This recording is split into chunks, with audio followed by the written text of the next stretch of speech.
आप सभी की इच्छाओं को नमन। आज हमारे साथ हैं, क्या नाम? श्याम कुमार सिंह। श्याम कुमार सिंह जी।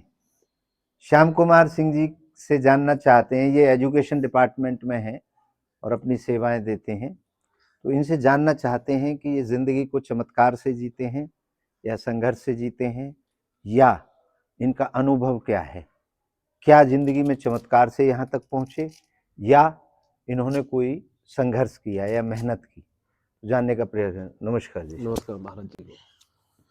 बेटा, सबसे पहले ये बताओ, क्या कोई पल ऐसा याद है जब आपके अंदर इच्छा ना रही हो किसी चीज? जी, जब मैं प्राइवेट नौकरी करता था सर, तो अचानक ही पिताजी का देहांत हो गया, छत से गिर गए थे। तो सारी इच्छाएं सी एकदम खत्म हो गई थी मेरी। क्या होगा, अब क्या करना पड़ेगा, आगे कैसे चलेगा जीवन। जी। तो बड़ा संघर्ष किया हमने। फिर संघर्ष करने के बाद स्कूल में जॉब मिली है, उससे ही अब पालन पोषण हो रहा है। मतलब बिल्कुल इच्छाएं खत्म हो जाने का मेरा मतलब है, हमारा सांस भी चल रहा है तो ये इच्छाओं से चल रहा है। जी। हम देख रहे हैं, सुन रहे हैं, भूख लग रही है, नींद आ रही है, तो ये सब इच्छाओं में सम्मिलित है। तो क्या ऐसा पल कोई याद है कि जब ये सब खत्म हो गया हो? नहीं, नहीं है। नहीं यार, तो क्या आखिरी सांस तक ये इच्छाएं खत्म हो पाएंगी? नहीं, कभी इच्छा नहीं खत्म होगी। नहीं होंगी। अच्छा, क्या किसी ऐसे आदमी को जानते हो जिसमें इच्छा ही ना रहती हो? ये तो सब आप लोग हैं, जैसे महापुरुष नहीं आदमी हैं नहीं, जो। हमारे अंदर भी ये सांस तो हमें भी हाँ, सांस चाहिए। तो है ही, सभी के अंदर है। भूख हमें भी लगती है। तो ऐसा हमारा दर्शन ये कहता है। मैंने एक दर्शन लिखा है 11,000 पढ़ने का, अच्छा अच्छा। उसमें हमने ये लिखा है कि आज तक इस दुनिया में कोई ऐसा नहीं रहा जिसके अंदर इच्छाएं नहीं, ना हो।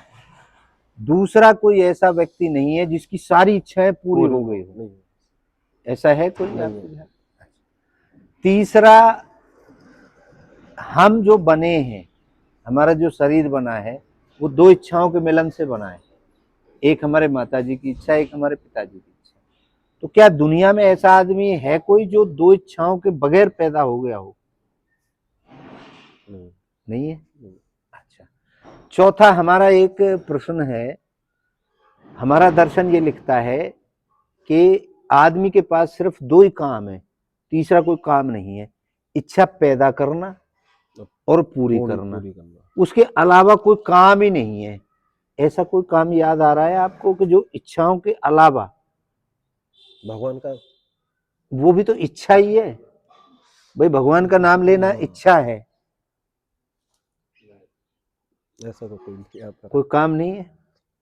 तो हमने तीन प्रकार की इच्छाओं का जिक्र किया है उसमें। एक इच्छाएं होती हैं प्राकृतिक, जैसे भूख लगना, नींद आना, सुरक्षा की, जी। प्रजनन की, सांस लेने की, ये बॉडी के फंक्शन की। दूसरी इच्छाएं ये हैं देश काल परिस्थिति की। जैसे मैंने आपकी जैकेट देखी, मेरा मन हुआ कि मैं जैकेट खरीदूं। तो ऐसी जो बाहर की इच्छाएं होती हैं उनको हम पूर्ण करने के लिए दौड़ लगाते हैं।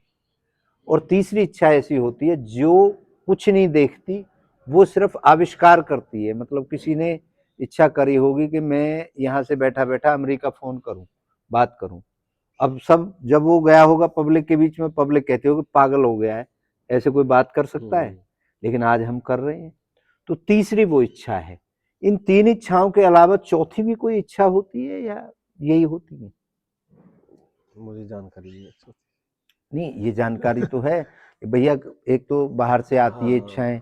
भाई मेरी, अब आपकी शादी नहीं हुई तो भाई एक लड़की मिल जाए, मेरी शादी हो जाए। भाई मेरे पास गाड़ी नहीं है, मैं गाड़ी ले लूं। भाई मेरे पास कुर्सी नहीं है, मैं कुर्सी ले लूं। मेरे पास कपड़े नहीं है, मैं कपड़े खरीद लूं। ये मन की इच्छा है सभी। ये सब हमारी जरूरत की इच्छा है। दूसरी हमने बताई जैसी कि आविष्कार की इच्छा, और तीसरी हमने बताई प्राकृतिक इच्छा। इनके अलावा कोई इच्छा होती है या यही होती है? यही इच्छा है सर, और अलावा क्या है? और कोई नहीं। ठीक। तो हमने ढोंग और पाखंड को इससे बिल्कुल अलग कर दिया है। जैसे मैं आपसे एक एग्जांपल दूं, आप अपना मोबाइल रिचार्ज करना चाहते हैं जी।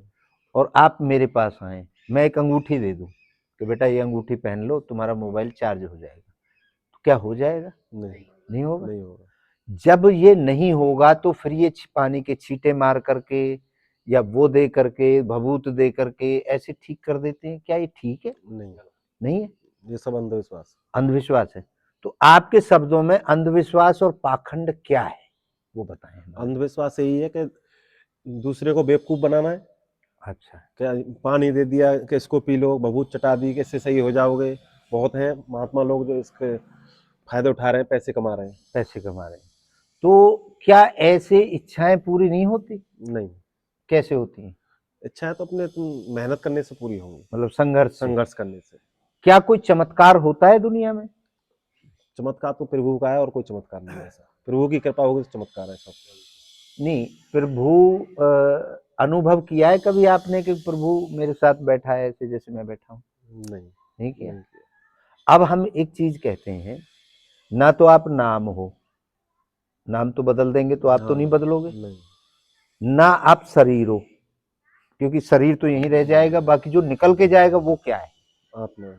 आत्मा है। ये आपने पढ़ा है, हाँ, पढ़ा है। सुना है, हाँ, देखा तो है ही नहीं है। असलियत नहीं पता। नहीं, अगर मैं ये कहूं कि आप एक इच्छा हो, क्योंकि जिस दिन इच्छा निकल जाएगी उस दिन मृत हो जाओगे, और जब तक इच्छा है जब तक आप जीवित हो, तो आत्मा तो हमारा दर्शन मानता ही नहीं कि आत्मा कुछ होती है जिसे हम अनुभव नहीं करते।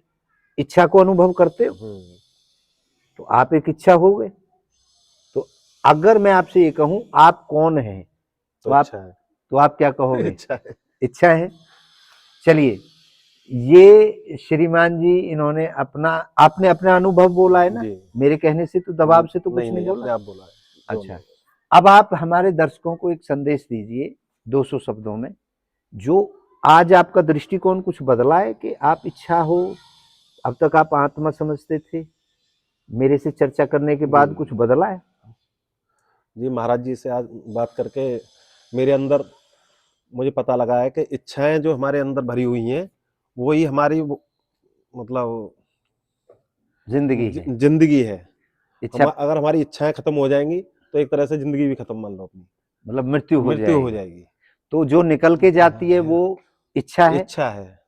चलिए, ये थे हमारे साथ श्याम कुमार जी। इन्होंने अपनी जो बात थी वो बेबाक तरीके से बताई और ढोंग और पाखंड बताया इच्छा के अलावा। क्यों? कोई भी ऐसा चमत्कार इस धरती पे नहीं हुआ है आज तक जो किसी पानी के छींटे से कोई ठीक हो जाए, कोई अंगूठी पहन के किसी का मोबाइल रिचार्ज हो जाए, या कोई और व्यवस्था किसी की परिक्रमा लगाने से कोई गाड़ी मिल जाए। ऐसा ही है, जी। जब तक मेहनत नहीं करेंगे तब तक आपकी कोई इच्छा पूर्ण नहीं होगी। जैसे अगर हम गेहूं को बो के आ जाते हैं, अगर उसमें खाद ना दें, पानी ना दें, उसकी सुरक्षा ना करें, तो वो कभी नहीं पक पाएगा। तो ये जो इच्छा का आपका बीजारोपण है, इच्छा तो पैदा आपने कर ली, लेकिन उसकी रक्षा सुरक्षा अगर नहीं करेंगे तो वो पूर्ति नहीं होगी। तो आपको अपनी इच्छा पूरी करनी है तो आपको मेहनत करनी पड़ेगी, संघर्ष करना पड़ेगा, और ऐसे ऐसे उपाय ढूंढने पड़ेंगे कि जिससे आपकी इच्छा आसानी से पूरी हो जाए। बहुत बहुत धन्यवाद आपका, महाराज। और आप सभी की इच्छाओं को एक बार पुनः नमन करता हूं। आप सबकी जय हो।